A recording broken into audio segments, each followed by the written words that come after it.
Welcome to Monmouth in Focus, the show that we have here to give a little bit of information pertaining to county government. We took a little twist here when I decided to host some of these and started to interview our partners, our true partners, which are the mayors of the county. And what we've been doing is going all through the county and interviewing numerous mayors, which has really been exciting to hear their involvement with the county and their partnership with the county. Today, it's a little special to me personally because I have my hometown and where I was mayor for roughly 8 years, the borough of Neptune City, and we have a really exciting time in town with Mayor Andrew Wardell. And Mayor, it's a pleasure to have you. Thank you, Freehold Director. It's a pleasure to be here. So when were you elected mayor of Neptune City? So I was elected in November of 2019, sworn in this past January 1st of 2020. And I was fortunate enough to do that swearing in, which was a pleasure and an honor and a true honor there.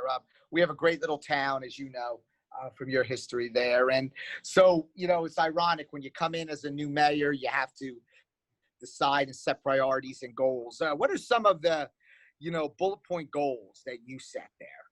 One of the things I want to do when I get in here is really kind of increase community involvement. One of the things I heard during my campaign season, both as a councilman earlier and also as a mayor, a lot of I wish I knew more of what was going on in town. I feel like I'm always kind of out of the loop. And I really kind of said, one of the first things I want to do is I want to have an informed citizenship. Because I think if you have informed citizens, you're going to have a better running government and a better running town in general. It's something that I preach to my my students in my civics class that I teach as well about the importance of being an informed citizen and understanding like your responsibilities as a citizen. So we created a new website that we had here. Our website, I believe, was really outdated, antiquated. This one's much more user-friendly. We really began to take advantage of social media. Our Facebook page, the number of followers our Facebook page since I became mayor has probably more than doubled since we've been there. Actually, I would argue it's pushing triple the number of people that follow Neptune City on Facebook. And that's been a great avenue for us as well. But I also find, to regularly, do it personally. Posting from my personal page so everybody sees it. Maybe some people don't follow the Facebook page of the borough, but they may follow my Facebook page. And I ask my fellow council members to share information. So it's really important to kind of get out there. That was one of my first goals, was creating a really involved town.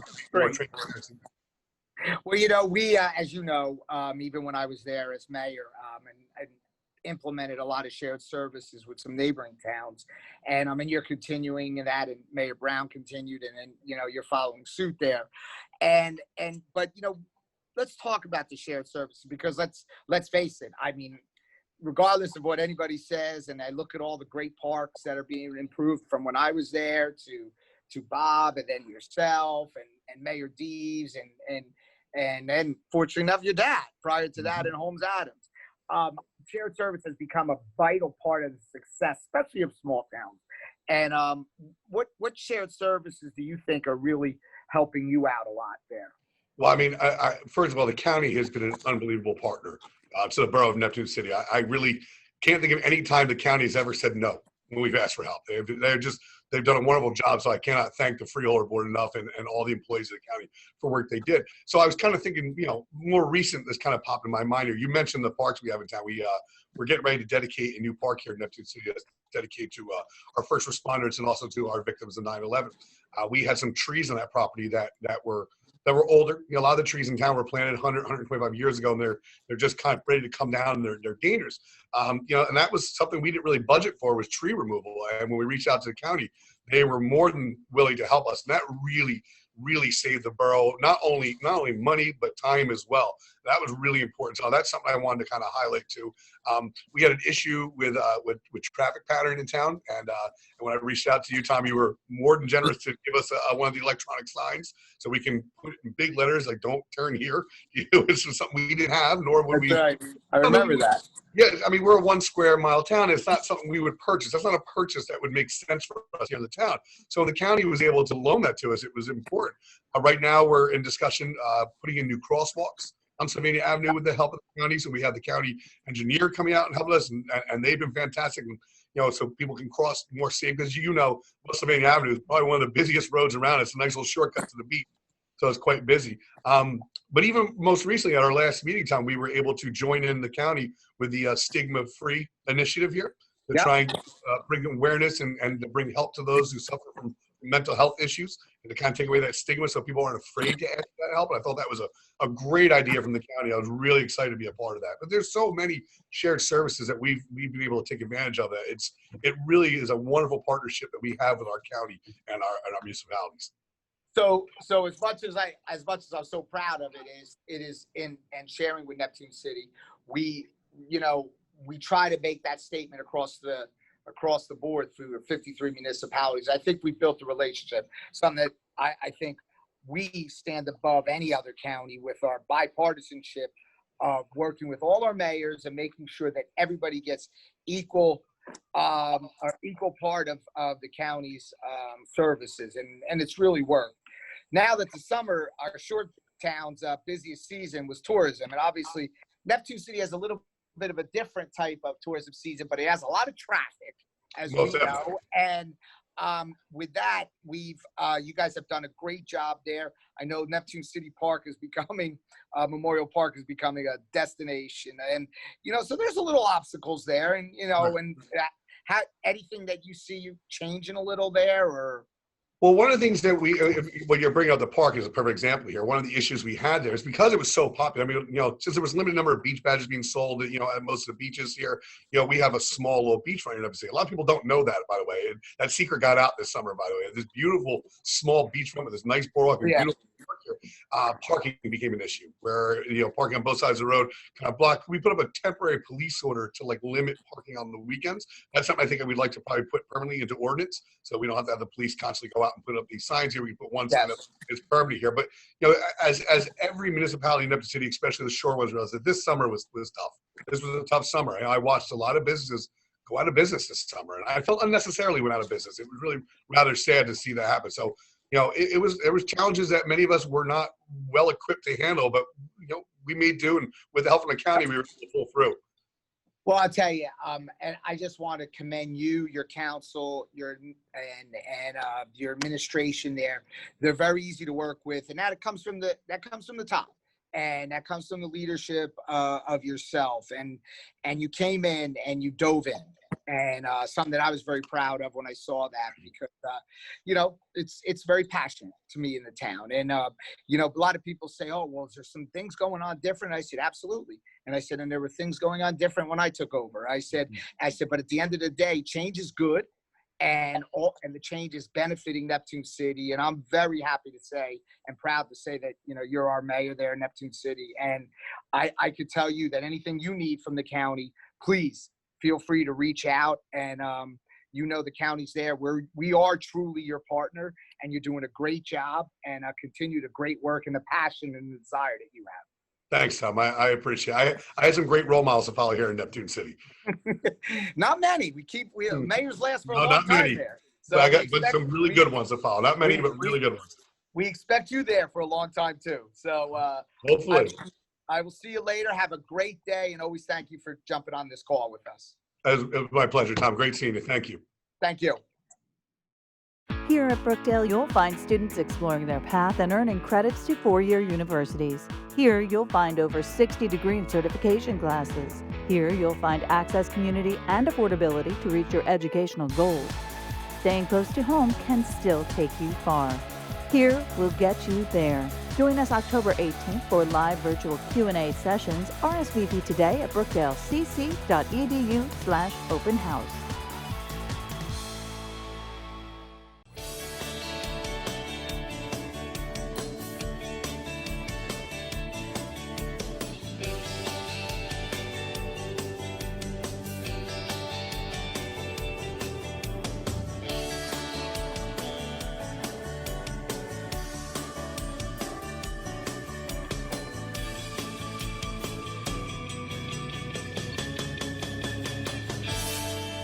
Welcome to Monmouth in Focus, the show that the freeholders hold to give information on what we offer here in Monmouth County and the different services we have. And as you know, numerous times we speak to different mayors and different groups, but today's very special. I'm here to speak with my fellow freeholder, Deputy Director Sue Kiley, on a really, really important initiatives that she has.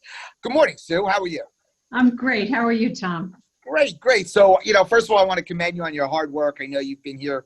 What has it been? 2 years? I lose count of all those times. I'm finishing my second year, going into my third. And we feel like we've been working together for 10 years, which is good, which is very good. And it's, a lot of great things going on, things that we didn't anticipate, obviously, here with COVID-19. But one of the things that you started before COVID-19 that tied in and gave us the ability was Monmouth Acts. And can you give us a little information on what Monmouth Acts is, really? Sure.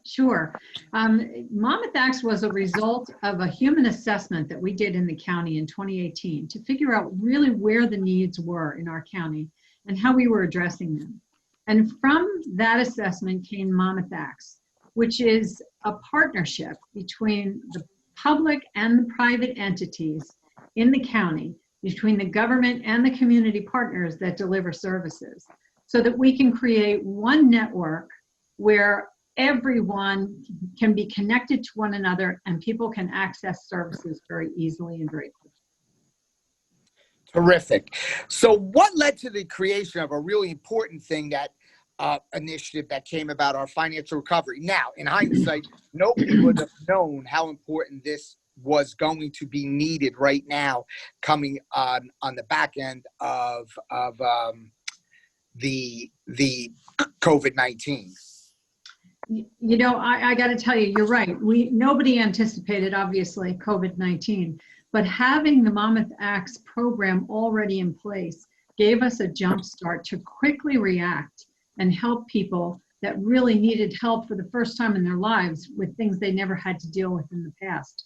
So we immediately started looking at how we could help people with their financial recovery. The statistics were staggering. We have about 105 new applications for unemployment in Monmouth County alone.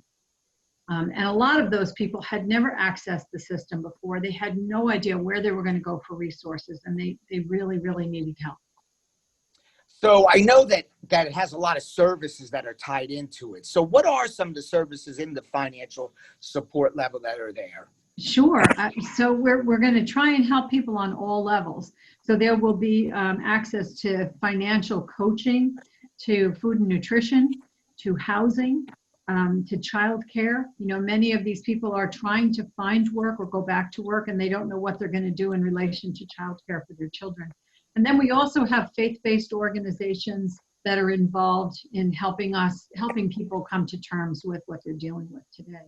So I noticed, and from hearing from you and even being on some of the calls with you, a huge volunteer base that you have assisting you, which is really helpful. And I know that there's an initiative that ties with it, the Clearinghouse. What is that? Could you maybe give a little bit of an explanation on what that is? Sure. So what we did was we created a task force to do this financial initiative. And one of the things we did was start reaching out to the organizations to create a clearinghouse of organizations that are willing and able to be able to assist the residents that we send their way. We have a dedicated person that is working on that clearinghouse and reaching out to all of those organizations to make sure that they have the services that they profess to have. Sometimes the services are not available. So we're checking to make sure they're available first before we send residents to them. And they've become part of a network that's willing to help anyone that reaches out to them. That's great. And, obviously there's a little change in who's eligible for certain types of benefits post COVID-19, because obviously people's financial situations dramatically changed from closing and just for many different reasons. And so who's eligible for these financial recovery initiatives? I guess the answer varies in many different ways. But one of the things we did with the financial recovery was we created not only a clearinghouse that you can access online, but we created a warm line. So people can call a number and get a live customer service person that will help them understand what they're entitled to, where their resources are and how to access them. So if you're not real savvy on the internet, you can call this number and have a live person walk you through it. So, and I can speak to you very honestly about this because we were together from the first press conference on, and a lot of it was unknown, and a lot of it we were shooting from the hip. There, and anybody who could say that they had some experience in this really is, I question, because, but I want to thank you because we hit things head on, and we dealt with our towns. We dealt with our chambers. You took this initiative on here, and how do you feel the way the whole COVID-19 process went, and even with I can never forget Terry O'Connor and the total staff there too, because we all worked together as such a team, from the CARES Act money for everything that we worked with. How do you feel that all went, and where do you see the future of the county going because we put so many things in place? Tom, I think what's unique about Monmouth County is that we're always proactive. We're always looking for what's coming next and what the next step is that we can take to help our residents. And because of that mindset and because of the commitment of the people that work for the county, I think I am very proud of the way we handled the COVID-19. And again, we didn't know what was coming at us. And we handled it really well and reacted very quickly. We had that mental health line up and running within the first week to help people talk through it. The people jumped into jobs they hadn't used before so that they could help out. I couldn't be more proud of the way our organization responded. I agree. And, I think we received that CARES Act money, and we looked at it very carefully, and we saw where can this money be best used. And from the towns to the businesses, to your initiative, to our schools, to all the different components that make Monmouth County what it is today, I think nobody could question our initiatives and our passion to where it should be. And I think we both sat together and said the one thing it's going to stay here in Monmouth County. And I think we were both on the same line as that. Absolutely. And it turned out to be a very wise move. It did. And so I want to thank you, and I want to thank you because you know what? The success of Monmouth County is because of the five of us each having our own passion and initiatives, working together, but coming together to support it as one. And this one here with Monmouth Acts, your leadership on there has taken this to another level. Again, like I say over and over again, and I probably aggravate a lot of people in 20 other counties when I say this, nobody does it like Monmouth. And it's because of our leadership, and you're a big part of that. So I want to thank you for everything that you've done. Thank you very much. Thank you. The other freeholders. And thank you. So have a great day, and I guess I'll see you in the office. Yes, you will. Thank you. Hi, I'm Lauren Konkar-Sheehy, the Executive Director of the Garden State Film Festival, which is New Jersey's premier independent film festival. We are so proud to be a part of the legacy New Jersey plays in the cinematic arts as the birthplace of the American film industry. We are excited for you to experience some of our best short films as we celebrate what film brings to our lives. Do you know a filmmaker, a music composer, or a screenplay writer? The Garden State Film Festival's call for entries are open. Visit gsff.org to find out more information and submit your work today. We can't wait to see you March 24th to the 28th, 2021 for the 19th annual Garden State Film Festival. For more information or for tickets, visit gsff.org.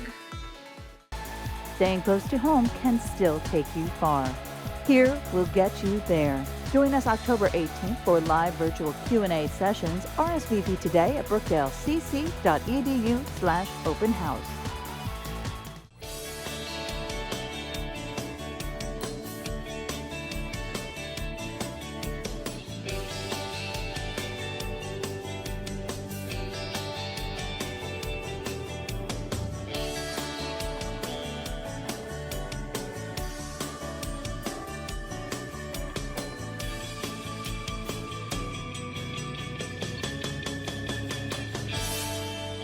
Hello and welcome to Monmouth in Focus, a program about the services and functions of Monmouth County government. I'm your host, Cynthia Scott.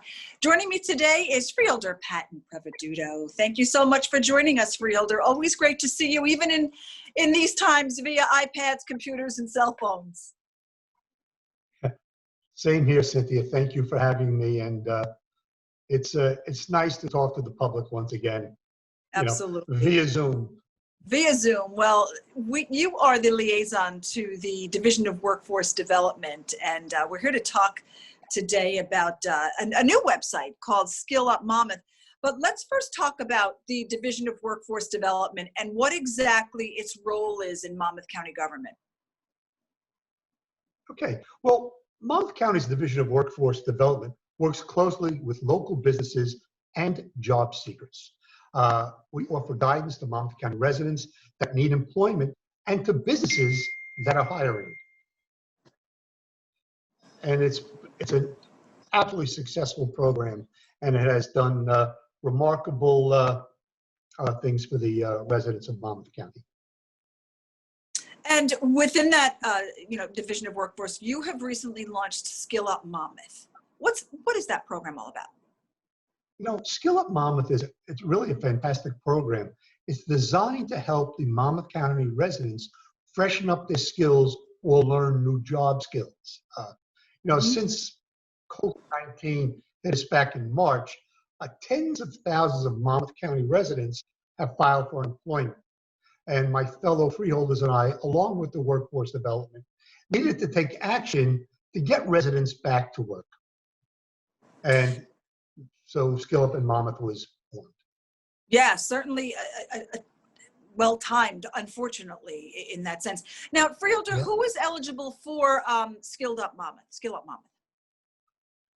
Monmouth it's a free service, and it's open to all Monmouth County residents who either want to sharpen their skills or develop new workforce skills.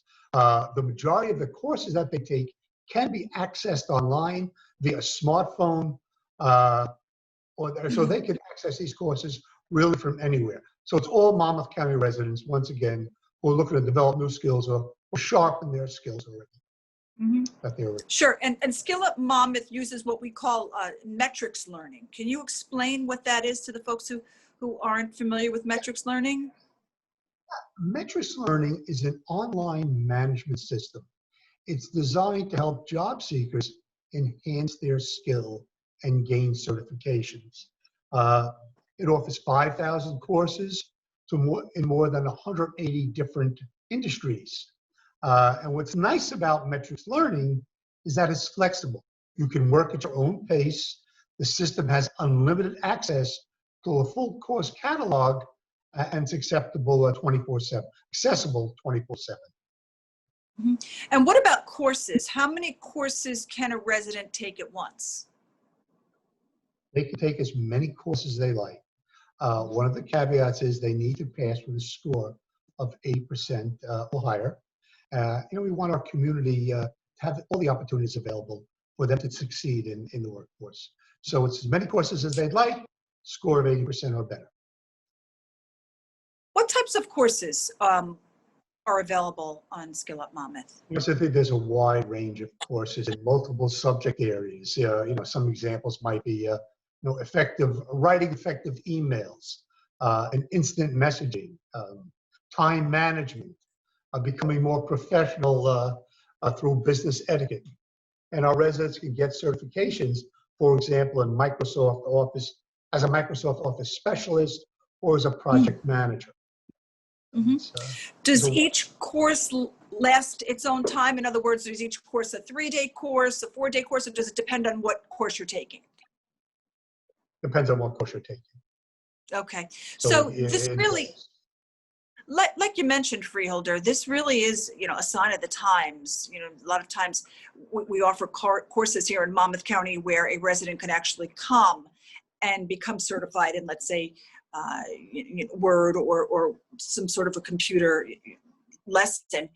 Now we are doing just about everything, look at us, you and me, online. And it's so important to utilize the resource here because our skills get old. Many people for the past 6 months have been home and they really need something like this. How did the idea come about?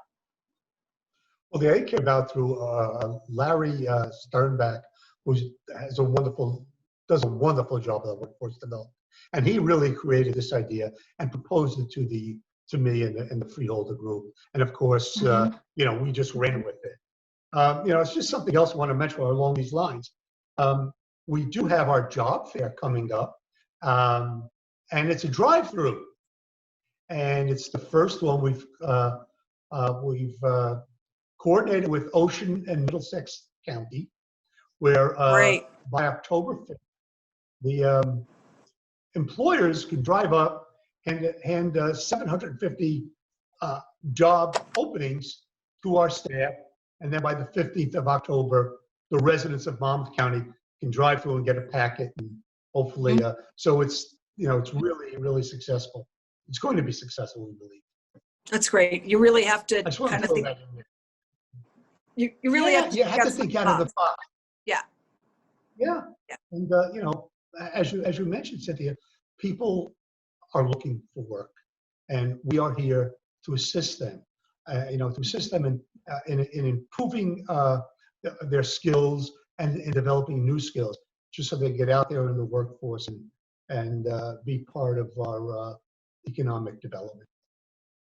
Sure, exactly. And, there are people that have had jobs for a very long time who have unfortunately recently been laid off due to COVID. And, their job skills may be a little rusty when it comes to looking for a job. So anything that can help is really a plus here. Yeah. I mean, since COVID impacted our community so hard, and it left, we've said it a number of times, many people out of work. We need to help our residents. The economy is fast changing, okay? And, with thousands of careers, training courses that are offered by us, and, there's something for residents of all ages and to help them acquire new skills and return back to the workforce. So, All right. Well, Freeholder, thanks so much for joining us. Always offering some great information there. And of course, for more information, you can go to www.visitmonmouth.com. Once again, Freeholder, thank you so much for joining us, and have a wonderful day. And stay safe as always, and always looking to help our residents. So I thank you for that. That is all the time we have for this segment of Monmouth in Focus. I'm Cynthia Scott. Have a great day, everyone.